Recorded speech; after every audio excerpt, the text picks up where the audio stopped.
সবাইকে প্রণাম, নমস্কার। সাপ্তাহিক কথা মিতপাঠের আয়োজনে সবাইকে স্বাগত জানাচ্ছি। জগতের হিসেবে ভক্ত আর আরাধ্য এই দুইয়ের যে সম্পর্ক থাকে, যেরকম ভাবে আমরা দেখে অভ্যস্ত, ধর্মপথে সেটা হয় না।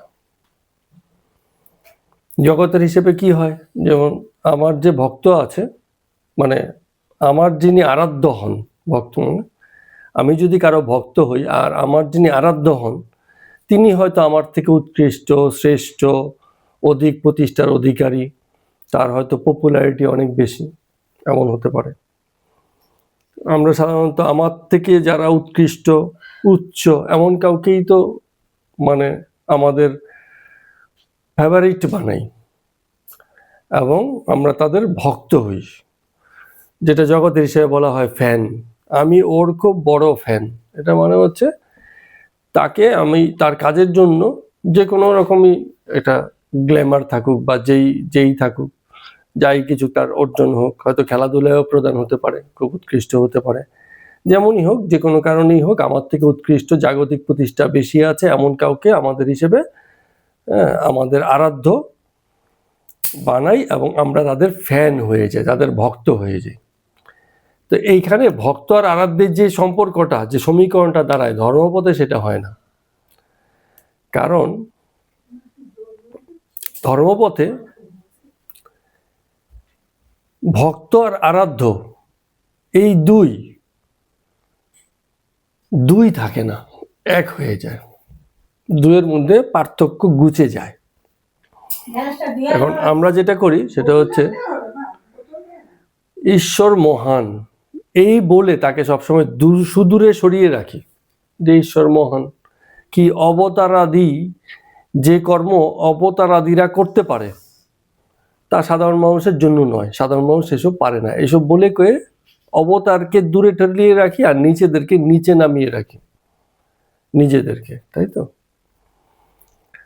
তো আমার ব্যাপারটা অনেকটা এরকম, আমরা বুঝাতে চাই যে যা কিছু জগতে মহাপুরুষ অবতারাদিরা করবেন সাধারণ মানুষের জন্য তা নয়, সাধারণ মানুষ দেহবোধেই থাকবে আর মাঝে মাঝে শৌখিন বৈরাগ্য দেখাবে, তাই তো ব্যাপারটা, যে এ তো আমার কর্ম নয়, আমি তো অত উঁচু নই, আমি তো অত মহাপুরুষ হইনি, আমি তো মহান হয়ে উঠিনি, ফলে দেহবোধ আর মানে জগতের যত ভোগ সব আমার জন্য, দেবতাদের জন্য কিছু নেই। অথচ আমরা দাবি করি পাশাপাশি যে আমরা তার ভক্ত, একই সঙ্গে তাকে উচ্চ বানাই আর নিজেকে নিচু বানাই, আবার দাবি করতে থাকি যে আমরা তার ভক্ত। এই ধরনের দাবি জগতের হিসেবে চলে, কিন্তু ধর্মপথে এগুলো চলে না। ধর্মপথে তুমি যদি কারো ভক্ত হও তোমাকে তার মতো, তার অনুরূপ হতে হবে, তবে আর ভক্ত কিসের? যদি কাউকে আকাঙ্ক্ষিত বানালে, কাউকে বললে সারদা মাকে মাতৃজ্ঞান করছো কিন্তু নিজের মধ্যে মাতৃভাব নেই, তাহলে আর এই মাতৃজ্ঞানের লাভটা কি? কাউকে পিতৃজ্ঞান করছো, কাউকে বাবা বলে ডাকছো কিন্তু নিজের ভিতরে ভীষণ রকম মানে অপিতৃসুলভ আচরণ, এই যদি হয়, কাউকে তার অভেদ দর্শনের জন্য পূজা করছো আর নিজে ভেদ দর্শন করবে, এরকম হতে পারে কি?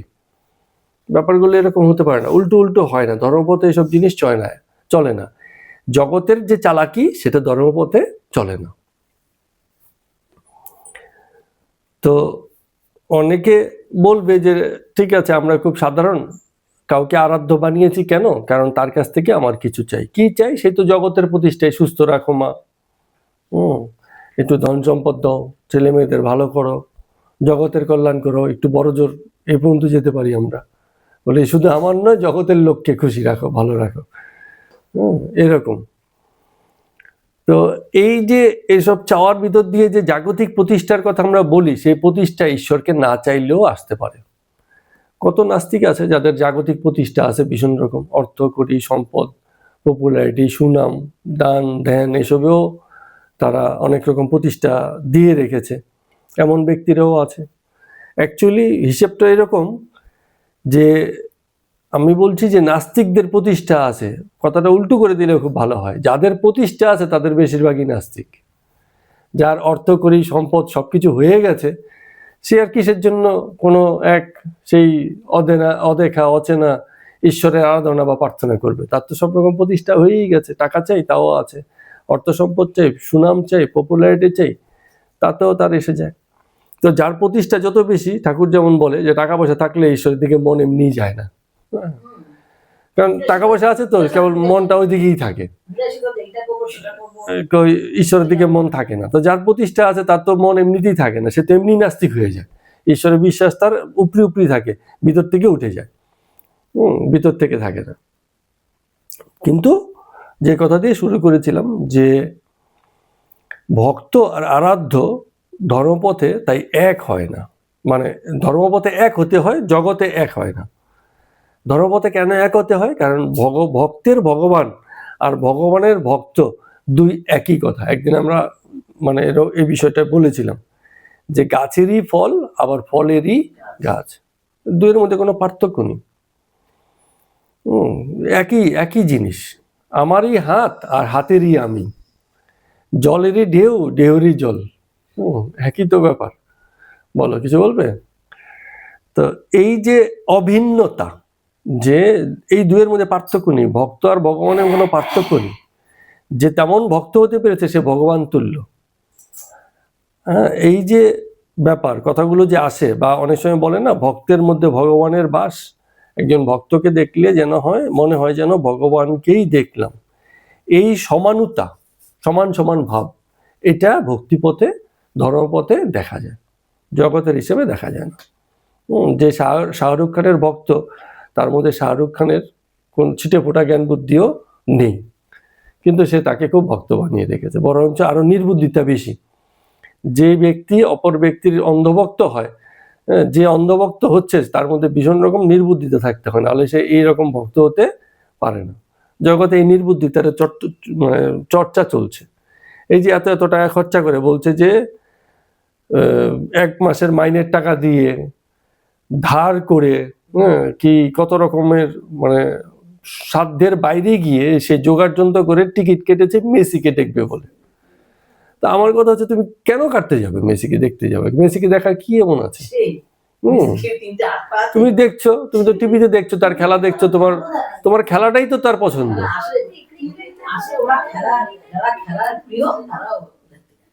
খেলার প্রিয়, কিন্তু খেলাটাই যদি তোমার পছন্দ হয় তাহলে তুমি তো খেলাটাই দেখবে।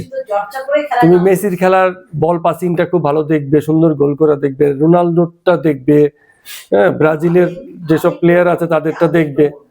তো তুমি মানে দেখবে বলতে তাদের খেলাটাই যখন তোমার পছন্দ, তো তুমি ব্যক্তি মেসিকে তোমার কি এত দেখার দরকার আছে এত টাকা খরচা করে?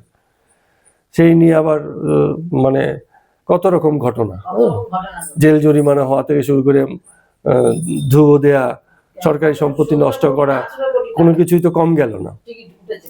তো এগুলো কেন হয়? কারণ জগতের হিসাবটাই এরকম। জগতের হিসাবে উচ্চতার কথা থাকে না।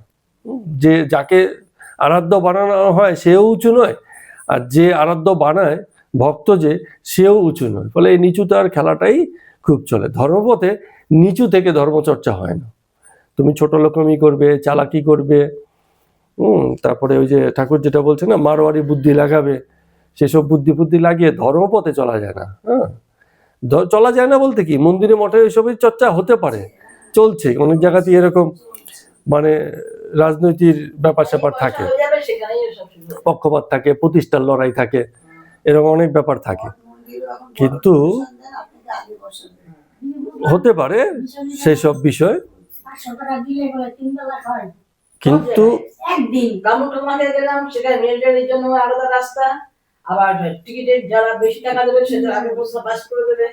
এখন এইটা আমরা কি করে বুঝবো যে এই জিনিসটা ধর্মটা চলছে না? একটাই জিনিস, বোঝার জন্য অনেক বুদ্ধিও লাগে না, সৌন্দর্য নষ্ট হয়ে যায়। যখন ধর্মপথে এই মারোয়ারি বুদ্ধি থাকে তখন সৌন্দর্য নষ্ট হয়ে যায়। এই যে বললেন, কেউ এসে খুব ভালো আসনে বসছে, আবার সাধারণ লোকেরা নিচে বসে পাত পেতে খাচ্ছে, এই যে দেখতে গিয়ে খুব বাজে লাগছে না জিনিসটা? সৌন্দর্যটা, সবাই যদি একসঙ্গে বসে খেত, তার যে একত্র ভাবটা, এই সৌন্দর্যটা নষ্ট হয়ে যাবে। হুম, একই সাথে খেতে বসবে, একই পথে চলবে, একই রকম থাকবে, একই রকম জায়গাটা পাবে। তো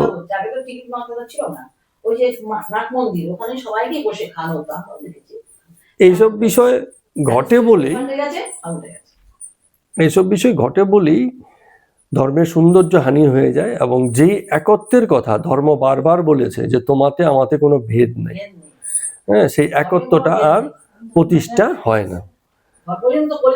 তো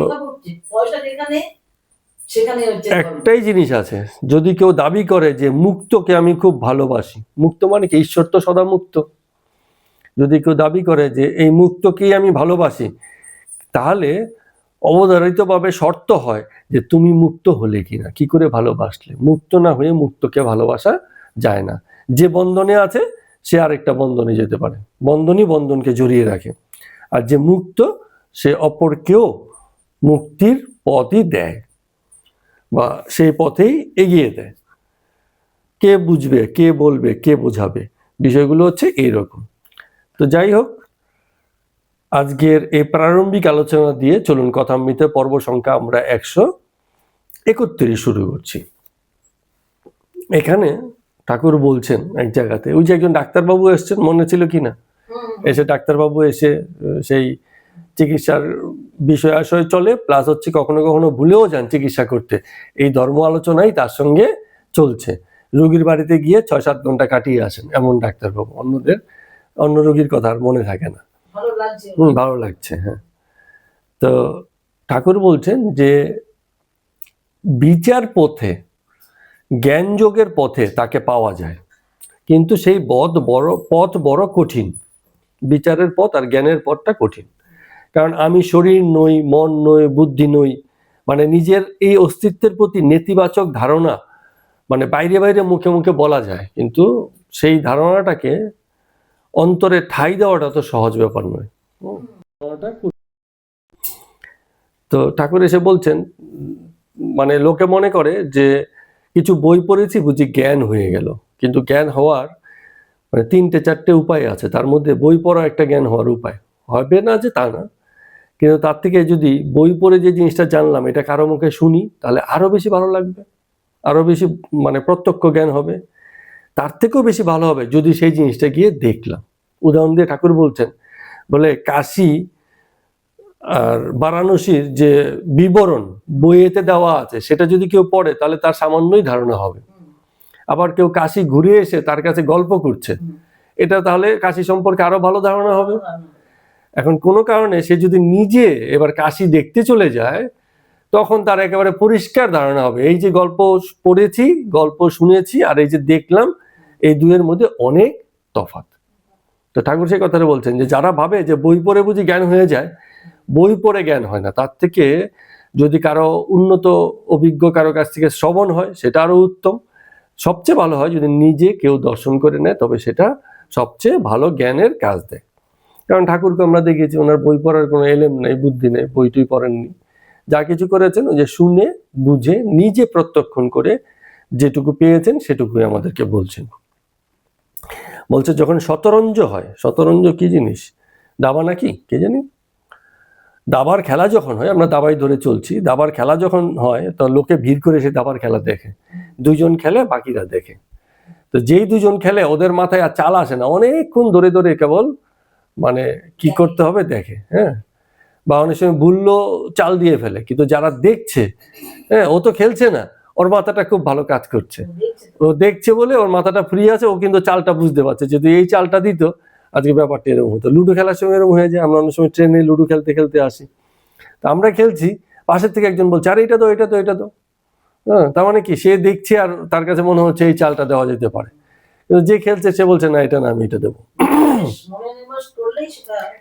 তো কেন যে ব্যক্তি মুক্ত, মানে ওই খেলার মধ্যে নেই, খেলাটা আমার নয়, তখন সে এটাকে খুব ভালো প্রত্যক্ষণ করতে পারে। তো ঠাকুরও এই জিনিসটাকে খুব সুন্দর মিলিয়েছেন, বলছেন সংসারের লোকেরা মনে করে তারা খুব বুদ্ধিমান, কিন্তু কি করে বুদ্ধিমান হবে, তারা নিজেরাই তো বিষয় আসক্ত, এই জন্য নিজেরা খেলছে বলে নিজেদের চাল ঠিক বুঝতে পারে না। নিজেদের চালটা নিজে বুঝতে পারে না। তো সংসার লোক, সংসার থেকে সাধু যারা আছে তারা সংসারে থাকে না, অথচ সংসারী লোক তাদের কাছে বুদ্ধি নিতে যায় যে ঘরে এই যন্ত্রণা, এই সমস্যা, এবার আমাকে একটু পথ করে দিন। কেন? কারণ তারা যেহেতু সংসারে থাকে না, তাদের মাথাটা পরিষ্কার আছে, সে এটাকে ঠিকঠাক বলে দিতে পারবে। আর সংসারে থেকে সেই লোক বুঝতে পারছে না কি করতে হবে।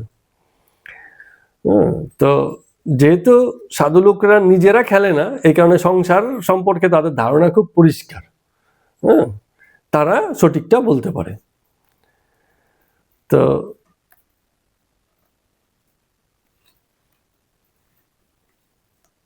ঠাকুর বলছেন যে এই যে তোমরা এত বইয়ের জ্ঞান বিজ্ঞানের কথা বলছো, তা আমার তো অত পড়াশোনা নাই, এই জন্য প্রথম দিকে সাধনা অবস্থায় আমি পঞ্চবটিতে মায়ের কাছে পড়ে পড়ে কাঁদতুম আর ডাকতুম, বলতাম যে মা, এই যে এত যে কর্মীরা কর্ম করে, বিভিন্ন রকম কর্ম, যোগীরা যোগ সাধনা করে, জ্ঞানীরা বিচার আচার করছে, শাস্ত্র পাঠ করে, আমি তো এগুলো করতে পারছি না, আমার তাহলে কি হবে? এই বলে বলে কাঁদতাম। আর তখন কি যে একটা অবস্থায় আছে, ঘুম নেই, রাত নেই, দিন নেই, কেবল এইসব ঘরেই আছি। তো মা অবশেষে বইটুই পড়িনি, তারপরও আমাকে জ্ঞানীর জ্ঞান, যোগীর যোগ, কর্মীর কর্ম সবকিছুই বুঝিয়ে দিলেন। এই কথা বলছেন।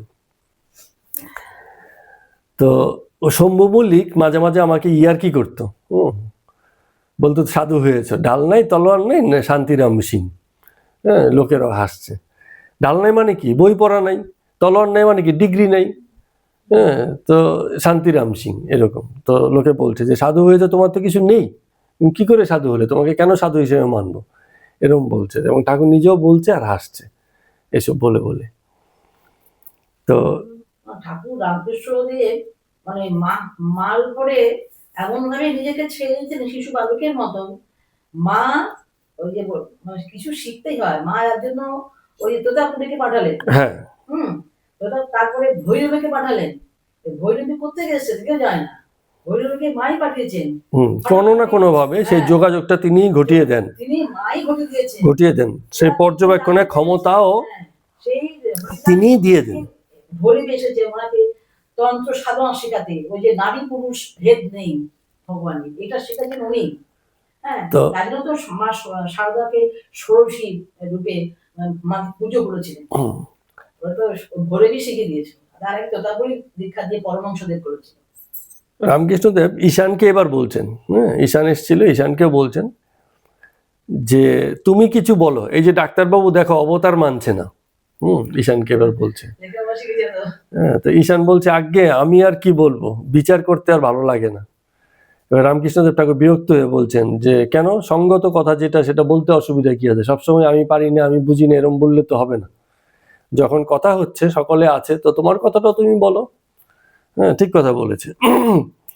এই কথা শুনে ঈশান এবার ডাক্তারকে বলছেন যে অহংকারের দরুন আমাদের বিশ্বাস কমে যায়। কাকভূষণ্ডী রামচন্দ্রকে প্রথমে অবতার বলে মানতে চায় নাই, শেষে চন্দ্রালোক দেবলোক কৈলাস ভ্রমণ করে দেখলে যে রামের হাত থেকে কোনোরূপ নিস্তার নাই, তখন নিজে ধরা দিলে রামের শরণাগত হলে। এটার একটা গল্প আছে রামায়ণে। কোনো একজন ঋষি, তিনি আদতেই ঋষি, তার কোনো এক গুরুর কথা, যিনি ব্রহ্মসত্য জগৎ মিথ্যা এইসব জ্ঞান দিচ্ছিলেন, ঠিক আছে, নির্গুণ এবং সগুণের কথা বলছিলেন কোন এক গুরু। তো গুরুর সেসব কথাগুলো তিনি শুনছিলেন আর মানে হেয় করছিলেন, অবজ্ঞা করছিলেন যে গুরু এইসব কি বলছে, বা এইসব কথা আমি বিশ্বাস করি না। তো সেই গুরু, যিনি শিবতুল্য, তিনি তখন তার এই অবজ্ঞা দেখে, মানে আরেকজন শিষ্যের অবজ্ঞা দেখে তাকে অভিশাপ দিয়েছিলেন যে তুই চিরকাল মানে কাক হয়ে থাকবি আর বারবার জন্মাবি। হ্যাঁ, এবং জন্মে জন্মে বিভিন্ন সময়ে রামায়ণ আর এই মহাভারতের যে গল্প কাহিনী আছে এগুলো মানে প্রত্যক্ষ করবি, দর্শন করবি, দেখতে। তো এই যে কাকভূষণ্ডী, মানে কাক জন্ম হয়েছিল, পরে তার নাম হয়েছে কাকভূষণ্ডী, তার আগে সে মানুষই ছিল। তো অভিশাপে, তার এক গুরু তুল্য, শিবতুল্য গুরুর অভিশাপে সে কি হচ্ছে, কাক হয়ে তার জন্ম হয়েছে। তো কাক হয়ে জন্ম হয়েছে, পরে সে যখন বিভিন্ন সময়ে, রামের সময়েও যখন বিভিন্ন ঘটনাবলী ঘটছে, তো রামকেও সে বিশ্বাস করতে চায়নি। তো রামকে দেখেছিল সে একদিন, কি দেখেছিল, রাম যখন বালক অবস্থায় আছে তখন বাকি যে মানে যেসব ছেলেদের সঙ্গে বালক রাম, যেটা রামলালা, হ্যাঁ, সে যখন বালক অবস্থায় অন্য বাচ্চাদের সঙ্গে ছেলেদের সঙ্গে খেলা করছে, দেখছে রাম কাঁদতে কাঁদতে দৌড়চ্ছে সেই সব ছেলেদেরকে ধরতে। তো কাক বলছে যে নিজেই বাকিদেরকে ধরার জন্য কান্নাকাটি করছে, সে আর কি করে অবতার হবে, এরকম তার মানে একটা অবিশ্বাসের জায়গা তৈরি হলো। এই দেখে সে যখন মানে উড়ে যাচ্ছিল, কিন্তু উড়ে যাচ্ছিল ঠিক আছে, কিন্তু উড়তে গিয়েও সে যেন উঠতে পারছিল না। যেখানে যাচ্ছিল সব জায়গাতেই সে রামকেই দেখছিল, উড়ে যাচ্ছে আর রামকেই দেখছে, উড়ে যাচ্ছে যেখানে যাচ্ছে রামকেই দেখছে। তো এই যে এখানে কথাটা বলছে না যে শেষে চন্দ্রলোক দেবলোক কৈলাস ভ্রমণ করে, মানে জন্মে জন্ম ভ্রমণ করছে, সেই ঘটনাতেও ভ্রমণ করছে, ঘুরছে সে, কিন্তু ঘুরতে ঘুরতেও সেই রামের হাত থেকে কোনো রূপের নিস্তার নেই, সেই রাম ভাবের মধ্যেই সে আটকা পড়ে আছে। তারপরে সে নিচে নেমে এসে রামের শরণাপন্ন হয়েছে যে আমি তোমাকে ভুল বুঝেছি। তখন রাম কি করেছে, তাকে নিয়ে মুখে পুরে দিয়েছে। তো মুখে পুরে দেওয়ার পরে সে মুখের ভিতরে গিয়ে সে যে গাছের উপর বসেছে, দেখছে যে সেখানেও রামই গাছ হয়ে আছে, রামই মানে এই আকাশ চন্দ্র সূর্য নক্ষত্র সমুদ্র পর্বত জীব জন্তু সবকিছু এই রামই হয়ে আছে। মানে এগুলো ঘটনা চক্রে প্রকাশিত। মূল বিষয়বস্তু কি, যে জগৎ যে এক, তারই বিস্তার, তারই প্রকাশ, সেই কথাটাকেই বলা ঘটনার মধ্য দিয়ে।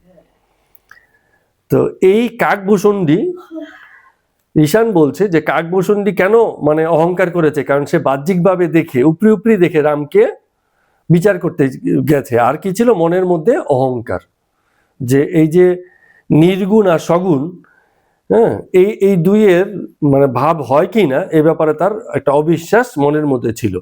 আমরাও নিজেরা বলতে পারি নির্গুণ আর সগুণ বলতে আসলে কি বুঝি, নির্গুণ মানে কি আর সগুণ মানে কি? যার গুণ নেই তার মানে নির্গুণ, আর সগুণ যার গুণ আছে গুণ আছে। গুণের কথাই তো বুঝতে পারছি না। হ্যাঁ, এখন একটা জিনিস একটু খেয়াল করে দেখবেন, সগুণের ধারণা তো আমাদের আছে, কিন্তু নির্গুণের কি ধারণা হয়? যার গুণ নেই সেই সম্পর্কে কি বলবো আমরা? সগুণ মানে কি, এমন একটা কিছু যার দৈর্ঘ্য প্রস্থ উচ্চতা উজ্জ্বলতা যে কোনো প্রকার একটা প্রকাশ আছে, যে আমরা দেখতে পারি বুঝতে পারি, ঠিক আছে। আর নির্গুণ মানে কি, তাকে আমরা আর মানে তার কোনো গুণ তো প্রকাশিত নয়, তো আমরা তো দেখতে পাচ্ছি না। কিন্তু জগতে আমাদের দেখার যোগ্য বা বোঝার যোগ্য করে যা কিছু আছে সবই সগুণ, জগৎ মাত্রেই সগুণ। তো সেই অর্থে নির্গুণের কোনো দর্শক আমরা হতে পারি না, নির্গুণকে দেখা যায় না, বোঝা যায় না। তার মানে নির্গুণ কোনটা? গুণহীনতা নির্গুণ নয়, যে কোনো গুণই সেখানে নেই, থাকতে পারে সেসব জায়গাতে গুণ, কিন্তু সেই গুণ দেখার বোঝার কোনো ক্ষমতা আমাদের কাছে নেই, সেই অর্থে নির্গুণ। তো ঈশ্বরকে বলা হচ্ছে নির্গুণ, গুণহীন নয়। আমাদের হিসেবে যা কিছুকে আমরা গুণ বা সগুণ জানি, সেই বিচারে তাকে বিচার করা যায় না, তার গুণকে প্রত্যক্ষণ করা যায় না, আমরা দেখতে পাই না।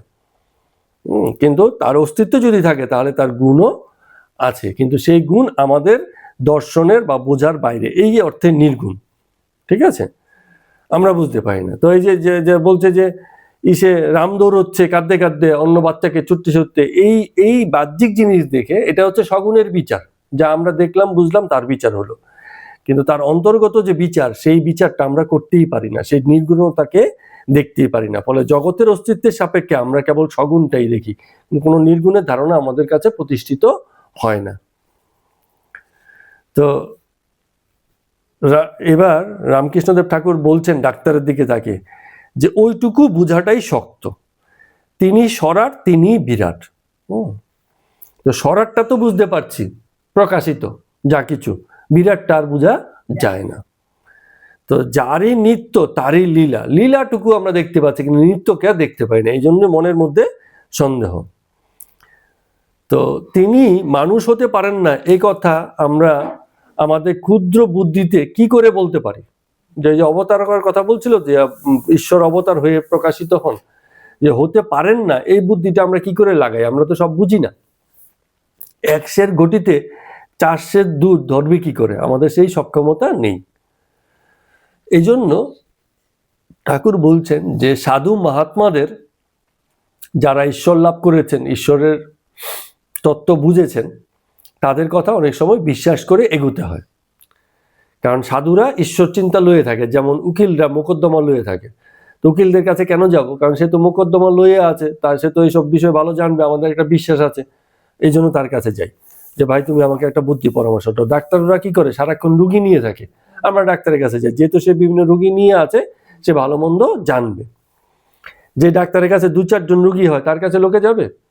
কিন্তু যেই ডাক্তারের কাছে রুগী বেশি, ভিড়, অপেক্ষা করতে হয়, সিরিয়াল পাওয়া যায় না, তার কাছেই বেশি বেশি ভিড়, আরো বেশি বেশি ভিড়।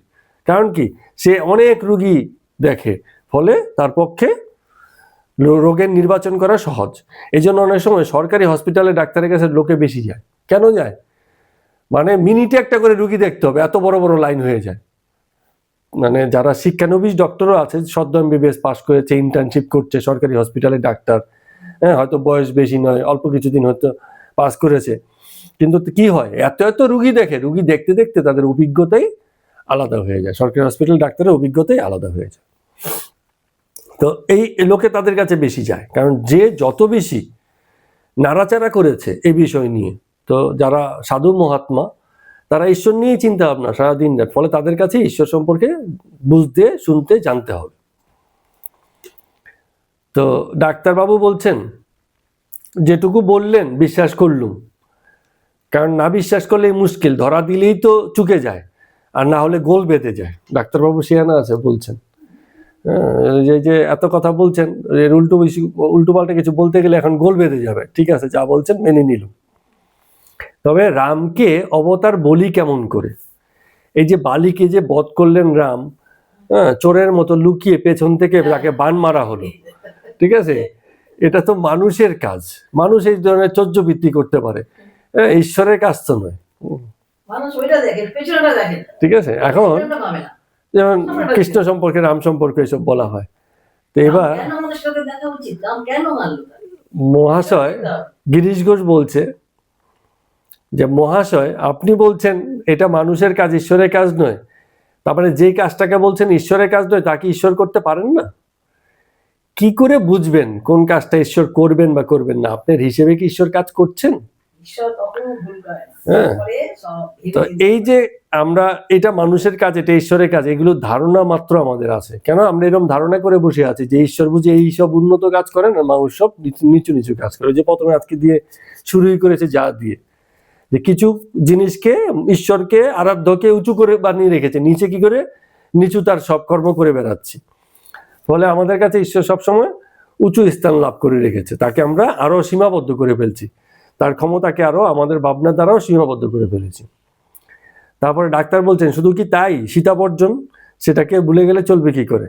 হ্যাঁ, যে সীতাকে স্ত্রী, হ্যাঁ ডাক্তার বলছেন যে সীতাকে স্ত্রী হিসেবে এত গুণ সম্মান জায়গা দিলেন, তাকে আবার বর্জন করতে পারলেন কি করে? হ্যাঁ, এটা মানুষের পক্ষে সম্ভব, কোন ঈশ্বরের পক্ষে কি সম্ভব? তো এখন ঈশ্বর যা করেন জগৎকে শিক্ষা দেওয়ার জন্য করেন। তার সবচেয়ে বড় কথা, এই যে কথাগুলো হয়, এই কথাগুলোর উত্তরে শুধু একটা কথাই বলা হয়, যদি করেই থাকেন তার ইচ্ছে তিনি করেছেন। কেন করেছেন তার ব্যাখ্যা তো তিনি জগৎবাসীকে দেননি। ঈশ্বর কি কাজ করবেন, জগৎ কিভাবে চালাবেন, সেটা আমাদের হিসেবে চলবে না। আমরা কেবল তাদের কর্ম দেখি আর বিচার করার চেষ্টা করি, এবং আমাদের হিসাবে আমরা মেলাতেও চেষ্টা করি, না না আমার হিসাবে তো মিলল না, এই কাজটা তো ঠিক হয়নি, এরকম চলতে থাকে। তো ডাক্তার বলছেন, ঈশান বলছেন যে আপনি অবতার মানছেন না কেন? এই বলছেন যে আকার করেছেন তাহলে তিনি সাকার, আবার মন করেছেন তিনি নিরাকার। হ্যাঁ, তাহলে আপনি বললেন ঈশ্বরের কাণ্ড সব হতে পারে, তার মানে তিনি আকার, সাকার, নিরাকার সবই তিনি করতে পারেন। আর সবই যদি তিনি করতে পারেন, সবকিছু করার ক্ষমতাই যদি তাকে দিয়ে দেন, তাহলে এই যে বালি বধ কি সীতা বর্জন, সেগুলো তিনি করতে পারেন না, এটা আপনি কি করে বলছেন? আপনার হিসাবে উচিত অনুচিত হচ্ছে,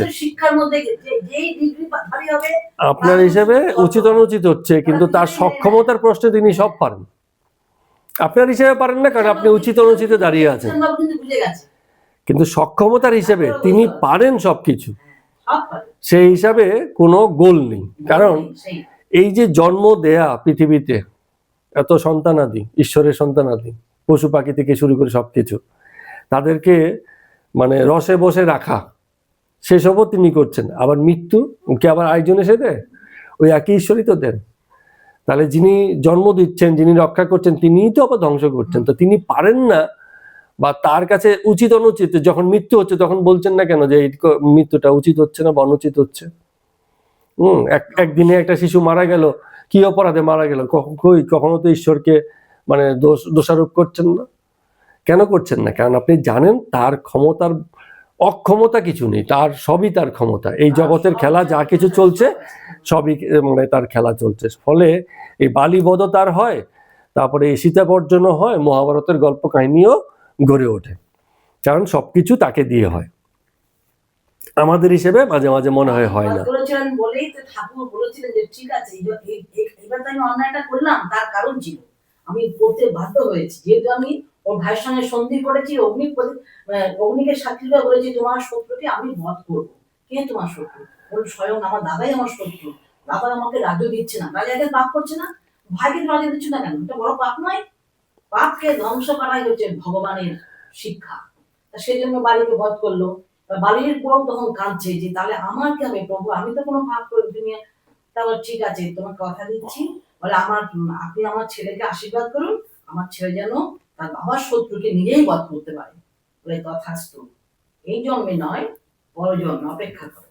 সেই জন্য পরের জন্মে কৃষ্ণ অবতারে তখন ওই ব্যাগ হচ্ছে বালির ছেলে অঙ্গদ, ও পরের জন্ম হলো ব্যাগ।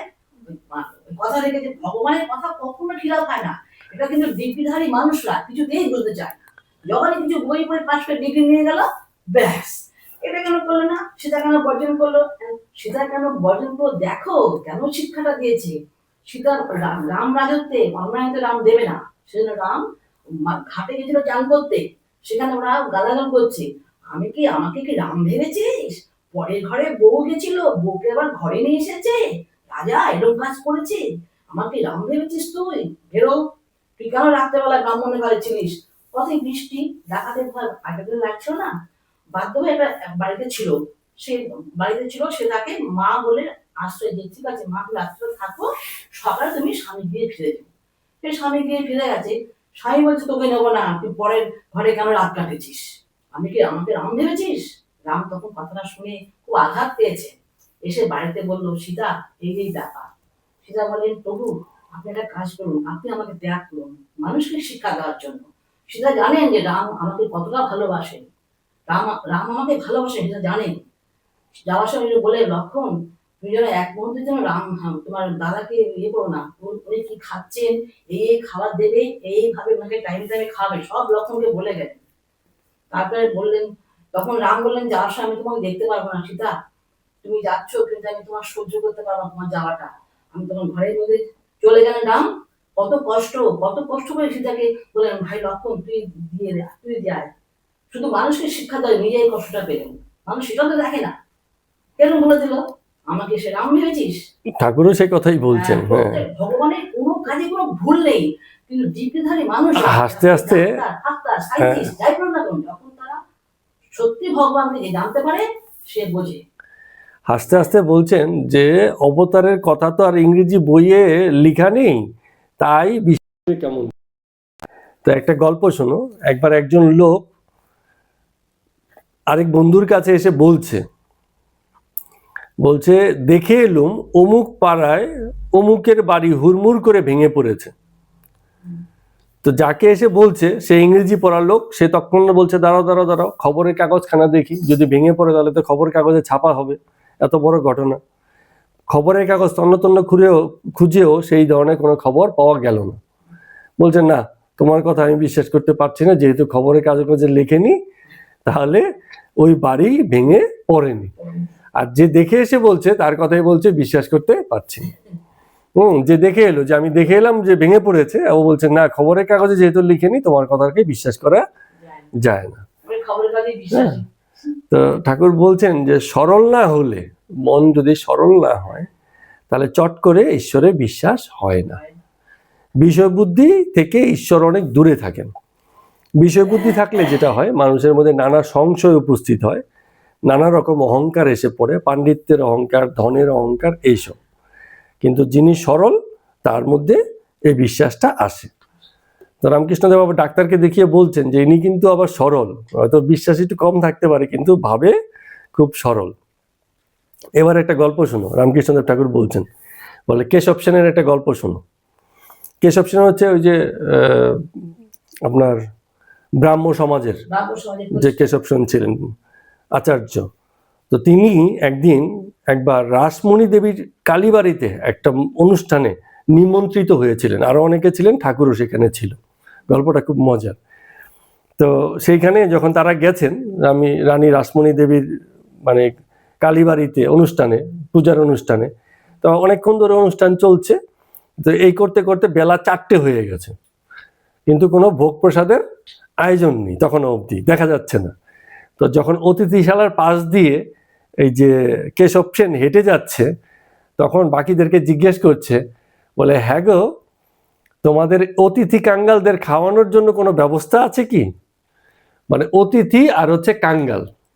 তো বড় বড় এই ইসেদের বাড়িতে যেটা হয়, যে রানী রাসমণি তো অবস্থাপন্ন পরিবার ছিল, তাদের ওই যে কাঙ্গাল খাওয়ানোর জন্য বিশেষ জায়গা থাকতো ওখানে, মানে ভোজ হতো আর কি।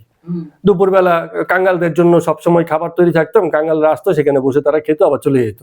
মানে কাঙ্গালি ভোজনের ব্যবস্থা সবসময় থাকতো, সেই জন্য একটা মানে জায়গাও ছিল। তো তাই দেখে বলছে যে অতিথি কাঙ্গালদের কখন খাওয়ানো হবে, এটা হচ্ছে কেশব সেন বলছে। তার মানে নিজে অতিথি হয়ে গেছেন, কিন্তু আবার বলছেন যে আমরা তো কাঙ্গালও বটে, কারণ খাবার যখন পাইনি, তো খাবারের প্রতি যখন আমাদের আকাঙ্ক্ষা এসছে, তাহলে নিশ্চয়ই আমরা কাঙ্গাল। তো এই অতিথি কাঙ্গাল কথাটা খুব সুন্দর বলেছে। তো যে কাঙ্গাল সেই অতিথি হয়ে এসছে, অথবা এমনও হতে পারে যে অতিথি সেই কাঙ্গাল হয়ে গেছে, অথবা এমনও হতে পারে যে অতিথি সেই কাঙ্গাল। এরকম একটা সমানুতা, সমান ভাব তিনি দেখেছেন। যতক্ষণ পর্যন্ত খাবার না পাচ্ছেন, ততক্ষণ কাঙ্গাল হয়েও খেতে রাজি আছেন। এই জন্য ইয়ার্কি করে ওই কথাটা বলছেন। তো বিশ্বাস যত বাড়বে, জ্ঞানও তত বাড়বে। ঠাকুর বলছেন যে বিশ্বাস বাড়তে বাড়তে জ্ঞানটাও বেড়ে যায়। অনেকে মনে করে যে জ্ঞান হলে পরে বিশ্বাস হবে, সেটাও ঠিক, কিন্তু আবার এটা মানে পরিপূরক। জ্ঞান যত বাড়ে বিশ্বাস তত বাড়ে, আবার বিশ্বাস বাড়লে জ্ঞানও এসে যায়। দুটোই একই সঙ্গে যায়, দুটো বা একটা বাড়লে আরেকটা অটোমেটিক বেড়ে যায়। মানে ঈশ্বরকে চেনা, পুস্তক পড়া মানে তাকেও জ্ঞান বলা হয়, কিন্তু প্রকৃত জ্ঞান সেটা নয়। যতক্ষণ তুমি ঈশ্বরকে চিনতে পারছো, তো হচ্ছে প্রাথমিক, যতক্ষণ পর্যন্ত প্রত্যক্ষণ না হয়, উপলব্ধি না আসে, ততক্ষণ পর্যন্ত পূর্ণ জ্ঞান হয় না। এবার ঠাকুর বলছেন যে গরু বেচে বেচে খায়, সে ছিরিক ছিরিক দুধ দেয়।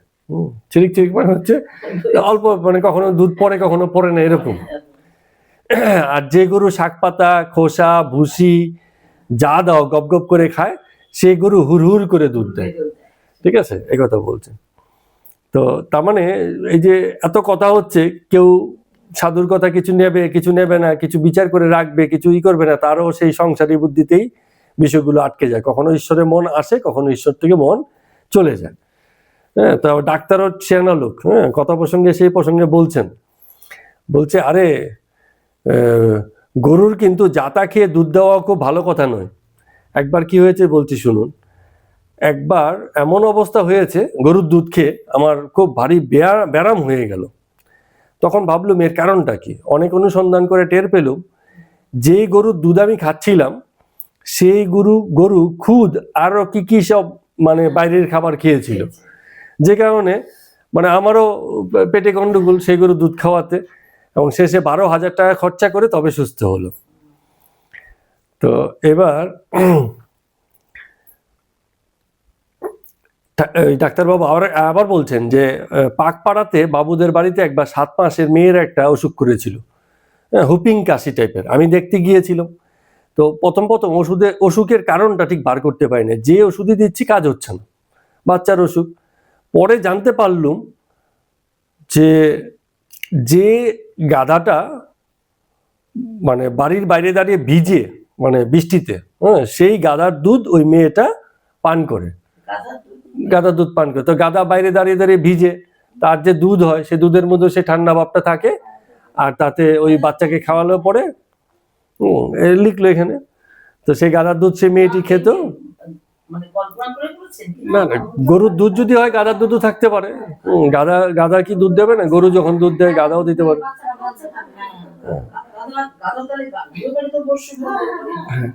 তো সেই বাচ্চা মেয়ে খেত, এবং সেখান থেকেই তার হুপিং কাশি, মানে ওই ঠান্ডা জনিত কাশি শুরু হয়েছে। তো যেহেতু ওই গরুর দুধ খেত, ওই কারণে হতে।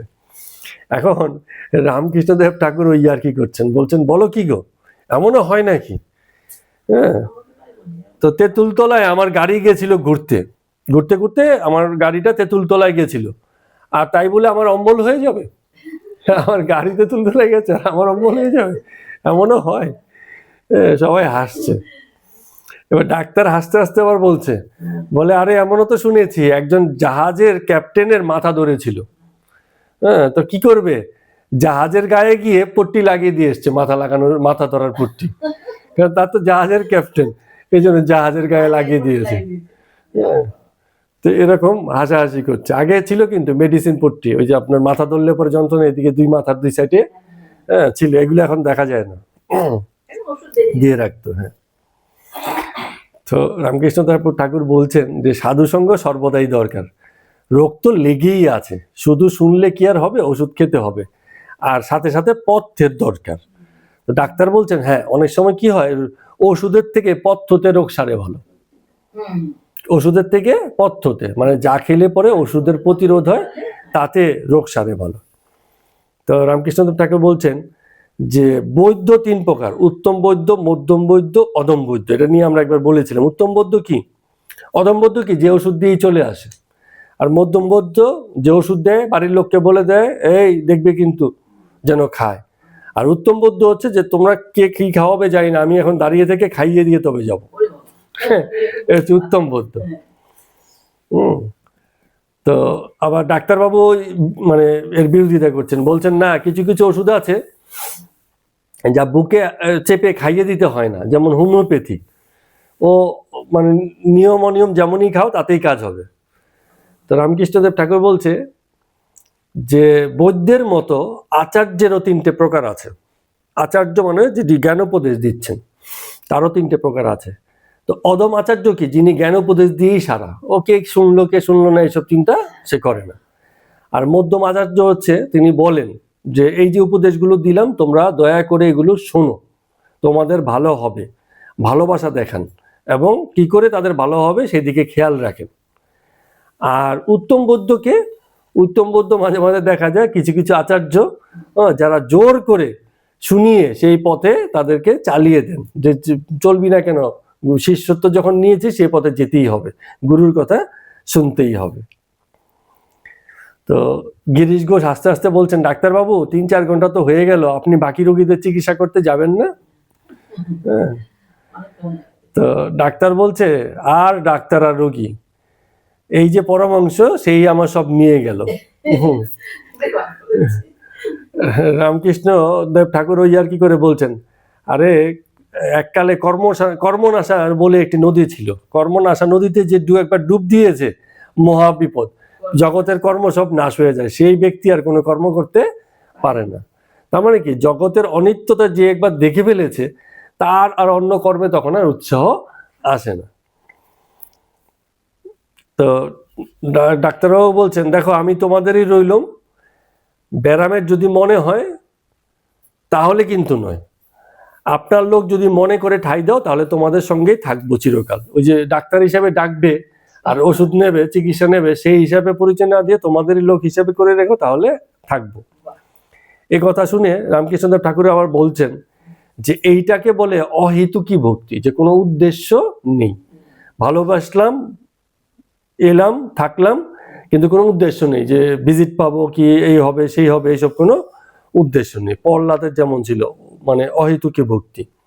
ঈশ্বরকে বরাবর এই বলা যে আমি ধন সম্পদ, মান সম্মান, দেহ সুখ এসব কিছুই চাই না, কেবল তোমার পাদপদ্মে যেন শুদ্ধ ভক্তি থাকে।